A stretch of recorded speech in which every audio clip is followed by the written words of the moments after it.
Hello, welcome student.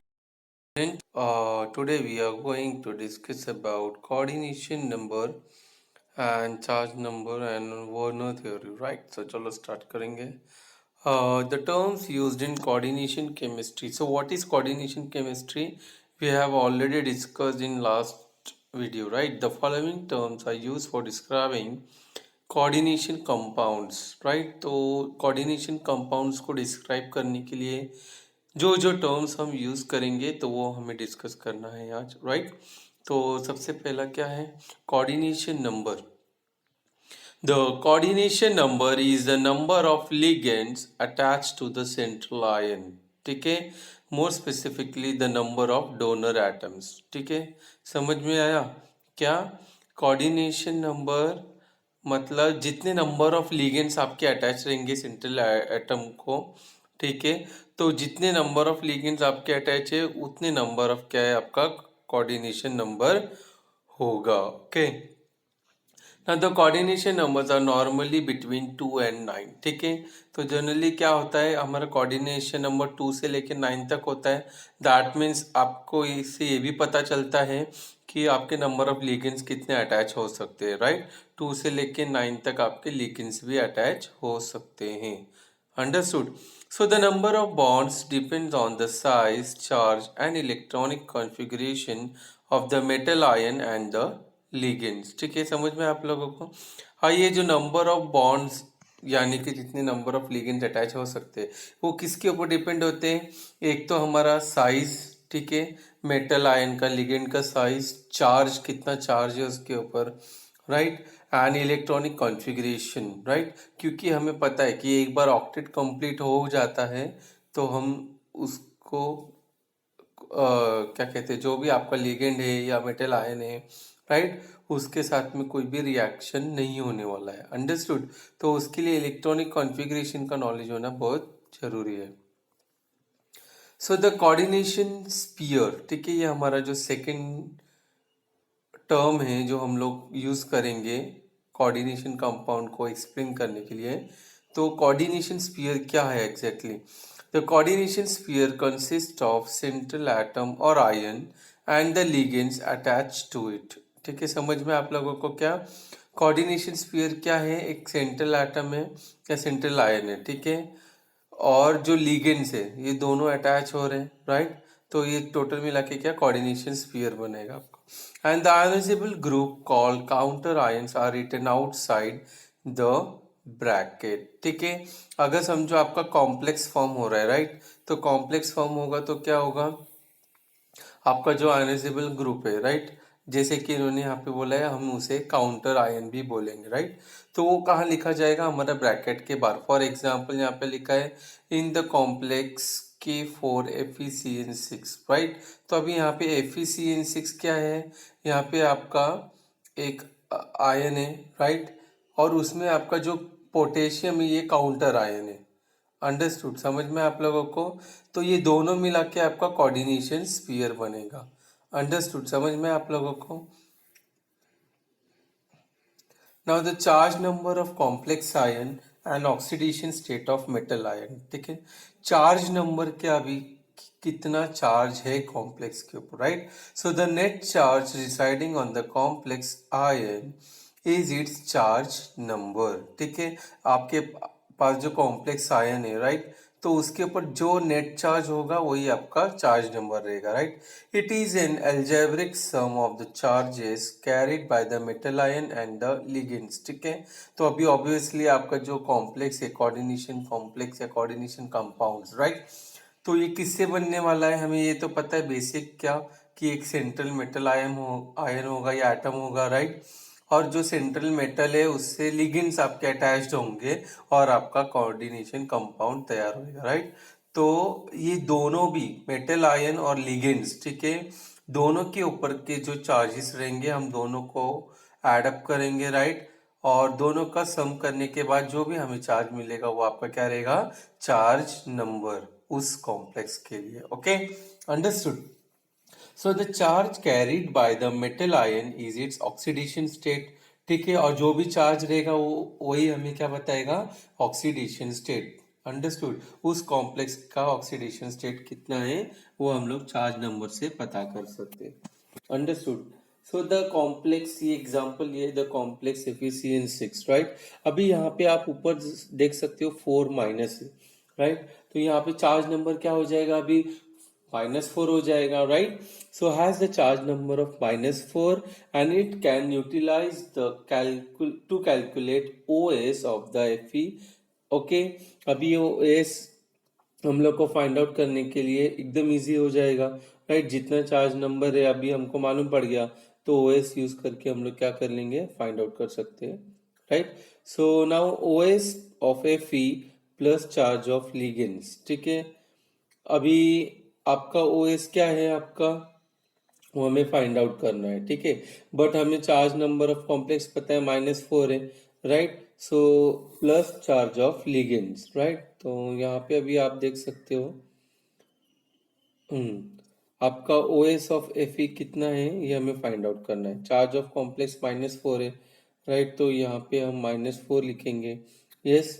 आपका अब charge of ligands, ligands का यहाँ पे Cn है, राइट।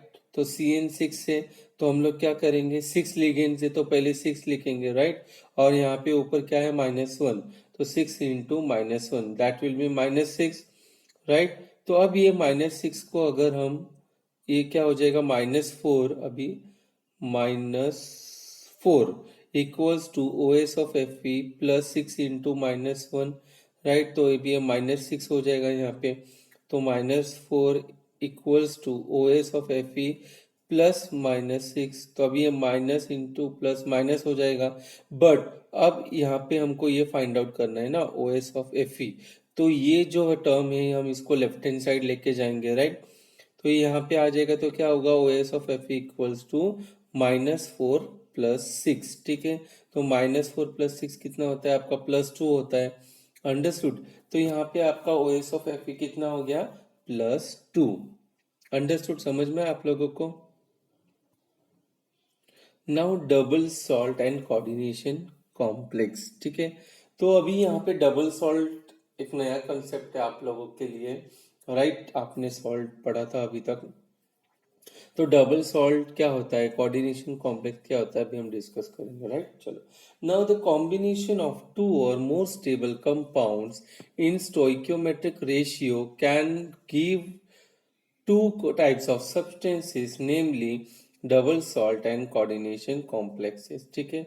अभी आपका दो या दो से ज्यादा कंपाउंड रहता है, जब वो कंबाइन होते हैं, राइट। तो कंबाइन होते तो आपका हर बार कॉम्बिनेशन सेम नहीं होता, अलग अलग टाइप के कॉम्बिनेशन होते हैं, right. So depend on type of combination, ठीक है, आपका डबल सॉल्ट या तो कोऑर्डिनेशन कॉम्प्लेक्स बनता है, राइट। तो चलो डबल सॉल्ट क्या होता है वो डिस्कस करेंगे। अ double salt dissociates in water completely into simple ion, ठीक है, समझ में आप लोगों को। डबल सॉल्ट क्या होते हैं, वो सॉल्ट होते हैं जो वाटर में इजीली डिसॉल्व हो जाते हैं सिंपल आयंस में, understood. For example more salt ले लो आप, राइट।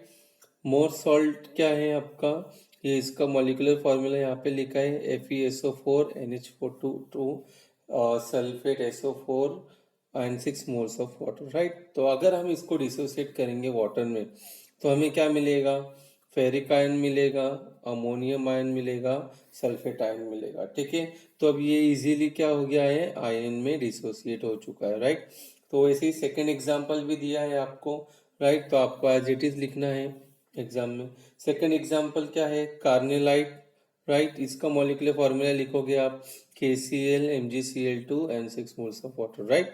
अगर ये डिसोसिएट होता है तो क्या होगा, पोटेशियम आयन मिलेगा, मैग्नीशियम आयन मिलेगा एंड 3 मोल्स ऑफ क्लोरीन मिलेंगे, राइट, अंडरस्टूड। तो ये इजीली जब आयन फॉर्म में डिसोसिएट हो रहा है तो इसे हम डबल सॉल्ट बोलेंगे, understood. Now coordination complex, a coordination complex dissociate in water with at least one complex ion, ठीक है। अब यहाँ पे इन्होंने क्या बोला है कि कोऑर्डिनेशन कॉम्प्लेक्स क्या होगा, जब वाटर में डिसोसिएट होगा तो आपके सब आयंस फ्री आयंस नहीं मिलेंगे, उसमें से एक तो भी कॉम्प्लेक्स आयन होना ही चाहिए, अंडरस्टूड। फॉर एग्जाम्पल आप देख सकते हो K4FeCN6 है, राइट। तो अगर ये डिसोसिएट होता है कॉम्प्लेक्स, राइट, तो क्या होगा, आपको नीचे आयन दिख रहे, yes, 4K plus FeCN6, 4 minus, okay. तो अभी आप देख सकते हो ये कॉम्प्लेक्स आयन यहाँ पे है राइट हैंड साइड में, राइट, और ये अपना पोटेशियम जो है एज अ काउंटर आयन यहाँ पे हमें मिलेगा।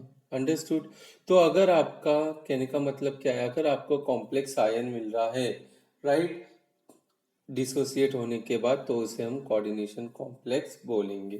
Understood. Now again 2 marks question which can be expected for exam, right?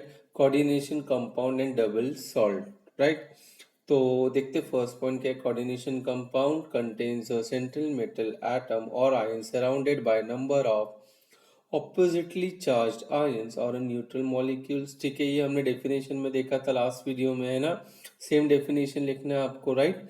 Now these ions और मॉलिक्यूल्स आर, सॉरी ये स्पेलिंग में ए नहीं है यहाँ पे, are bonded to the metal atom और ion by a coordinate bond. समझ में आप लोगों को।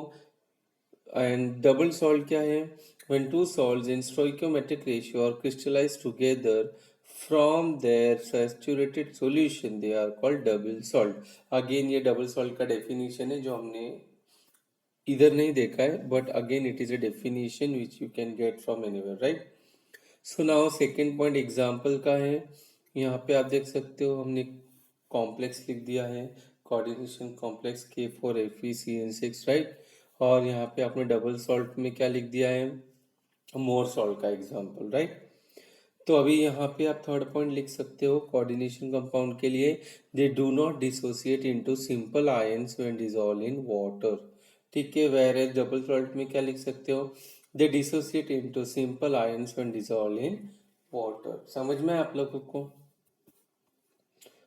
Now what is Werner's theory. ठीक है, वर्नर्स थियरी क्या है।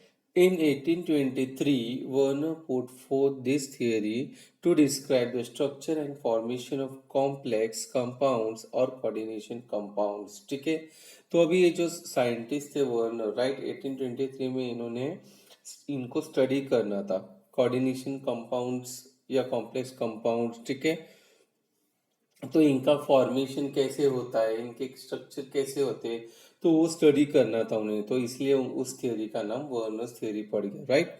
Now it is because of this theory that he got the Nobel prize and is known as the father of coordination chemistry.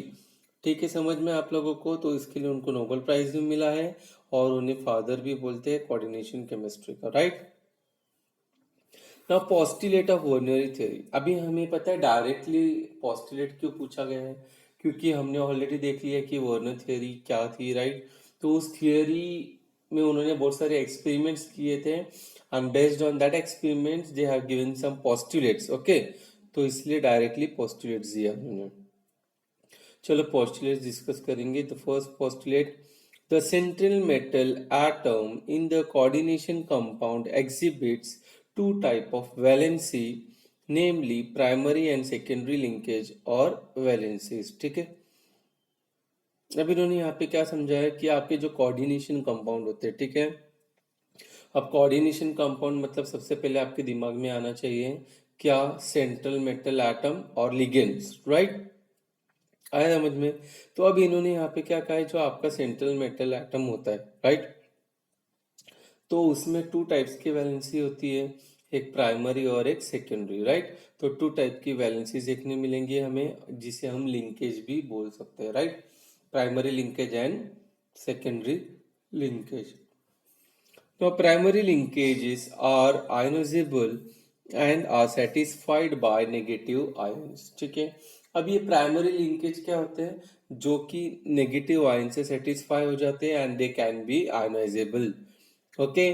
अब ये सेकेंडरी लिंकेज क्या होगा, अब जब प्राइमरी आयोनाइजेबल है तो ऑब्वियसली सेकेंडरी क्या होगा, non ionizable, okay. So secondary linkages are non ionizable and these आर satisfied by negative ions। ठीक है, and also the secondary valence is fixed for any metal and is equal to its coordination number। Okay, समझ में आप लोगों को? बहुत ही simple है.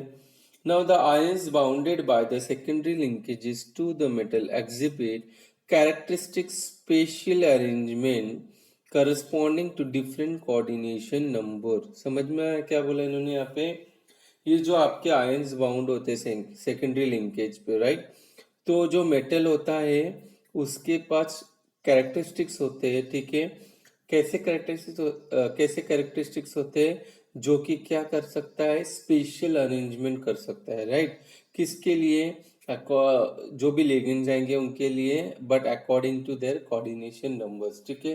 जैसे अलग अलग उनका कोऑर्डिनेशन नंबर होगा वैसे अलग अलग वो अरेंजमेंट कर सकते हैं. So for today it is sufficient, and again it is very important concept. So study well. Have a nice day. Thank you.